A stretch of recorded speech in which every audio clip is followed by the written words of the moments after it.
before we break into the how and the why, how you can make money, how you can get your songs licensed for TV shows and movies and all that sort of thing, we need to understand what sync licensing is. So what is sync licensing? Well, sync is short for synchronization. And there's a bunch of rights and royalties that are legally entitled to you in the sync licensing realm that are very different from audio only. So synchronization, sync licensing is kind of a legal part, a legal term that is very different from if you're just releasing music to TIDAL and the other DSPs, which is audio only.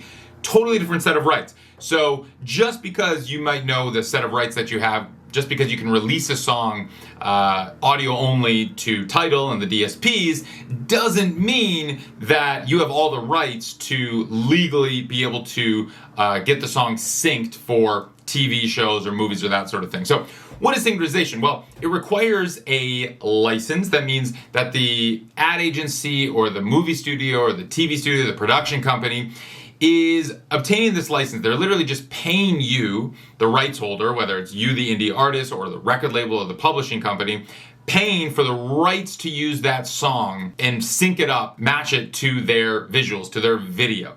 So they're not owning this. This is not ownership.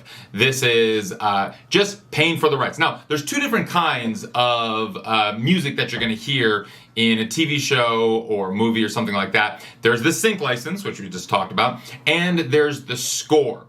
Now, the sync license, they're not owning anything. The studio is just paying the rights holders for the rights to use your recording for the spot, for the TV show, for the scene, for the episode, that sort of thing. You retain full ownership, whether it's you, your publishing company, or just you if you're the indie artist and you wrote the whole thing yourself and recorded it yourself and released it yourself. Then they're gonna pay you an upfront fee for that license, for the rights to use your music in the spot, syncing it to the visuals. Now, a score is totally different. A score is usually music created by a composer specifically for that spot, whether it's a scene in a TV show, whether it's a movie, whether it's a commercial.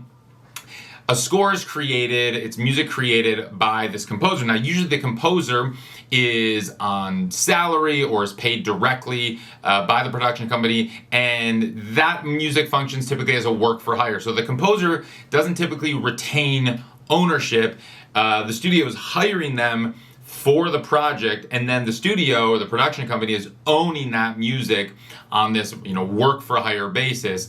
And so the composer is essentially giving up the rights for their music because they're being paid to create the music specifically for that spot.